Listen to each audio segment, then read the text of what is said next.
नमस्कार। आज का हमारा ये एक्सप्लेनर सच में बहुत ही दिलचस्प होने वाला है।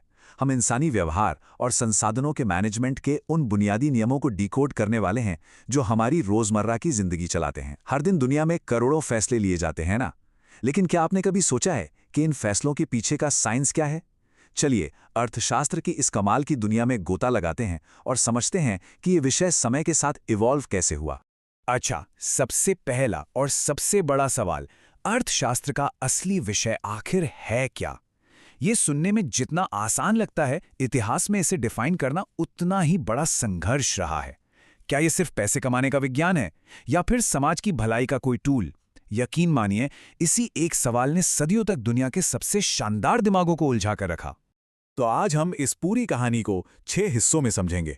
हम रॉबिन्स से पहले के विचारों से शुरू करेंगे, फिर रॉबिन्स के सीमितता यानी स्कैर्सिटी वाले नजरिए को देखेंगे, चॉइस की प्रॉब्लम समझेंगे, रॉबिन्स की आलोचनाओं पर बात करेंगे, मार्शल और रॉबिन्स के विचारों को आमने सामने रखेंगे और आखिर में आज के मॉडर्न नजरिए पर चर्चा करेंगे। सब कुछ बिल्कुल स्टेप बाय स्टेप। तो चलिए पहले पॉइंट से शुरुआत करते हैं, रॉबिन्स से पहले के इकोनॉमिक विचार और उनकी कमियां। आपको जानकर शायद थोड़ी हैरानी हो, लेकिन शुरुआती इकोनॉमिक डेफिनेशंस में कुछ बहुत बड़े ब्लाइंड स्पॉट्स थे। उन्होंने अर्थशास्त्र को एक बहुत ही छोटे से डिब्बे में बंद कर दिया था। इसे इस तरह देखिए, क्लासिकल युग में एडम स्मिथ ने कह दिया कि अर्थशास्त्र बस धन का विज्ञान है। अब इससे हुआ क्या? लोगों को लगने लगा कि ये तो सिर्फ लालच और पैसे का विज्ञान है। इसके बाद नियो क्लासिकल दौर आया। एल्फ्रेड मार्शल और पीगू जैसे विचारकों ने इसे थोड़ा सुधारा और भौतिक कल्याण से जोड़ दिया, लेकिन उन्होंने इसे सिर्फ समाज में रहने वाले लोगों तक सीमित कर दिया। मतलब दायरा अभी भी बहुत संकुचित था। और फिर आता है दूसरा और सबसे क्रूशियल पॉइंट, रॉबिन्स का नजरिया, जिसने पूरी कहानी ही पलट कर रख दी। साल था 1932। लॉर्ड लियोनेल रॉबिन्स की एक किताब आई और रातों रात इस फील्ड में एक क्रांति आ गई। उन्होंने फोकस पूरी तरह से पैसे और भौतिक भलाई से हटा दिया। उनका कहना था, और ये कोट जरा ध्यान से सुनिएगा, अर्थशास्त्र वह विज्ञान है जो साध्यों तथा वैकल्पिक उपयोग वाले सीमित साधनों के संबंध के रूप में मानव व्यवहार का अध्ययन करता है। क्या शानदार और ब्रॉड डेफिनेशन थी ये! इसने अर्थशास्त्र को सिर्फ सामाजिक दायरे से बाहर निकाला और एक यूनिवर्सल ह्यूमन साइंस बना दिया। मतलब ये नियम समाज में रहने वाले इंसान पर तो लागू होते ही हैं, किसी जंगल में अकेले रहने वाले व्यक्ति पर भी उतने ही लागू होते हैं। रॉबिन्स दरअसल चाहते थे कि अर्थशास्त्र एकदम ऑब्जेक्टिव और क्लिनिकल हो, एक पॉजिटिव साइंस की तरह। एक ऐसा विज्ञान जो सिर्फ इस बात पर फोकस करे कि असल में क्या है, न कि इस बात पर कि क्या होना चाहिए। उन्होंने पिछले विचारकों के उस आइडियलिस्टिक कल्याण वाले चश्मे को पूरी तरह उतार फेंका। उनका मानना था कि एक अर्थशास्त्री को बिल्कुल न्यूट्रल रहना चाहिए। अब आते हैं तीसरे हिस्से पर, चुनाव की समस्या। तो यहां समझने वाली सबसे अहम बात यह है कि रॉबिन्स ने अपने इस पूरे विश्लेषणात्मक ढांचे को खड़ा कैसे किया। उन्होंने इसे 3 पिलर्स पर टिकाया। पहला, इंसान की ज़रूरतें अनंत हैं, एक पूरी होती है, दूसरी हाजिर हो जाती है। दूसरा, इन ज़रूरतों को पूरा करने वाले साधन या रिसोर्सेज हमेशा मांग की तुलना में कम होते हैं। और तीसरा, उन रिसोर्सेज के अलग अलग इस्तेमाल हो सकते हैं। जब ये तीनों चीजें आपस में टकराती हैं तो जन्म होता है अर्थशास्त्र की सबसे बड़ी समस्या का, यानी चॉइस या चुनाव करने की मजबूरी। चलिए इस भारी भरकम थ्योरी को एक बहुत ही आसान रोजमर्रा के उदाहरण से समझते हैं। एक लकड़ी के टुकड़े को ही ले लीजिए। आप उससे फर्नीचर बना सकते हैं, घर बनाने में इस्तेमाल कर सकते हैं, या फिर खाना पकाने के लिए उसे जला सकते हैं। लकड़ी एक ही है, लेकिन उसके ऑप्शंस कई सारे हैं। आपको चुनना पड़ेगा कि आपके लिए सबसे जरूरी क्या है, और सच कहूं तो यही चुनाव ही तो पूरी अर्थव्यवस्था है। आगे बढ़ते हैं चौथे पॉइंट पर। अब देखिए, एकेडमिक दुनिया में कोई भी बड़ा विचार बिना बहस के तो पास होता नहीं है। कैनन, फ्रेजर और ऊटन जैसे कई दिग्गजों ने रॉबिन्स की इस नई थ्योरी को आड़े हाथों लिया। चलिए देखते हैं कि इस एकेडमिक बहस में उनके क्या तर्क थे। अब यहां दिलचस्प बात यह है कि आलोचकों को लगा रॉबिन्स ने अर्थशास्त्र को असल दुनिया से एकदम काट कर बहुत स्थिर बना दिया है। उनका तर्क था कि रॉबिन्स ने सिर्फ कमी पर फोकस किया, लेकिन जब चीजें बहुत ज्यादा हो जाती हैं तब जो परेशानियां आती हैं उनका क्या।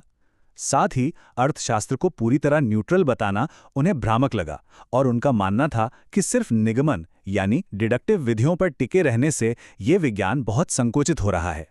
इस बात को साबित करने के लिए प्रोफेसर फ्रेजर ने एक कमाल का उदाहरण दिया।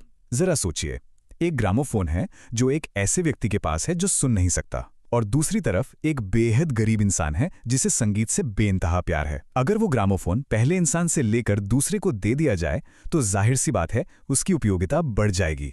ये सीधा सा उदाहरण साबित करता है कि जब बात समाज की भलाई और आय की असमानता की हो तो आप पूरी तरह से तटस्थ या न्यूट्रल नहीं रह सकते। आलोचकों ने एक और बहुत बड़ा पॉइंट उठाया, प्रचुरता का विरोधाभास। रॉबिन्स का पूरा फोकस इस बात पर था कि चीजें लिमिटेड हैं, लेकिन जरा इतिहास के उन पन्नों को देखिए जहां अर्थव्यवस्थाएं जरूरत से ज्यादा उत्पादन से जूझ रही थीं। क्या आप यकीन करेंगे कि एक समय अमेरिका में बाजार की कीमतें गिरने से रोकने के लिए टन भर अत्यधिक गेहूं जानबूझकर जला दिया गया था या समुद्र में फेंक दिया गया था? रॉबिन्स की थ्योरी ऐसी अजीबोगरीब स्थितियों का जवाब देने में बिल्कुल फेल थी। और इसी के साथ हम आते हैं हमारे 5वें पॉइंट पर, मार्शल बनाम रॉबिन्स। अर्थशास्त्र के इतिहास का ये सबसे बड़ा सैद्धांतिक आमना सामना है। आइए इन दोनों विचारधाराओं को बिल्कुल निष्पक्ष होकर तौलते हैं। एक तरफ हैं अल्फ्रेड मार्शल, जो अर्थशास्त्र को इंसानियत और समाज से जुड़ा विज्ञान मानते थे। उनका फोकस था कि प्रैक्टिकल तरीके से समाज की भौतिक भलाई कैसे हो। दूसरी तरफ हैं लियोनेल रॉबिन्स, जिनके लिए ये एक क्लिनिकल यूनिवर्सल साइंस है, बिना किसी इमोशन या नैतिक झुकाव के, एकदम सटीक कैलकुलेशन। आसान शब्दों में कहें तो मार्शल समाज को बेहतर बनाना चाहते थे और रॉबिन्स अर्थशास्त्र को एक परफेक्ट शुद्ध विज्ञान। और ये टेबल इन दोनों के बीच के भारी सैद्धांतिक अंतर को एकदम साफ कर देती है। मार्शल का मेन फोकस भौतिक कल्याण पर है, तो रॉबिन्स का सीमित साधनों पर। मार्शल सिर्फ समाज में रहने वाले लोगों की बात करते हैं, जबकि रॉबिन्स हर एक इंसान की। और सबसे बड़ी बात, मार्शल का नजरिया वास्तविकता के साथ साथ आदर्शवादी भी है, जबकि रॉबिन्स पूरी तरह से सिर्फ और सिर्फ फैक्ट्स और क्या है पर टिके हैं। अब चलते हैं अपने आखिरी खंड की तरफ, आधुनिक दृष्टिकोण। तो इतनी लंबी और तीखी अकादमिक बहस के बाद फाइनल रिजल्ट क्या निकला? आज का अर्थशास्त्र आखिर किस रास्ते पे चल रहा है? असल में आधुनिक अर्थशास्त्र ने इन दोनों ही विचारधाराओं का बेस्ट हिस्सा अपना लिया है। आज के समय में रॉबिन्स के क्लिनिकल एनालिटिकल टूल्स को मार्शल के मानव कल्याण वाले विजन के साथ बेहतरीन तरीके से ब्लेंड कर दिया गया है। आज के दौर में जहां हमें इकोनॉमिक प्लानिंग और वेलफेयर स्टेट यानी कल्याणकारी राज्य की जरूरत है, वहां अर्थशास्त्र सिर्फ न्यूट्रल दर्शक बनकर नहीं रह सकता। इसका अल्टीमेट गोल बन गया है हमारे लिमिटेड रिसोर्सेज का इस तरह बंटवारा करना जिससे पूरे समाज का ज्यादा से ज्यादा भला हो सके। तो इस पूरे एक्सप्लेनर के अंत में यह सफर एक बहुत ही गहरे सवाल पर आकर रुकता है। जरा सोचिएगा, जब इंसानों की भलाई, उनकी जिंदगी और उनका कल्याण दांव पर हो, तो क्या कोई भी विज्ञान, खासकर अर्थशास्त्र, कभी पूरी तरह से तटस्थ या न्यूट्रल हो सकता है? रिसोर्सेज का बंटवारा सिर्फ कुछ मैथ्स के फॉर्मूले नहीं है, ये सीधे तौर पर तय करते हैं कि समाज कैसे जिएगा। हमारा समाज अपने संसाधनों को कैसे मैनेज करता है, ये समझना हम सबके लिए बहुत जरूरी है।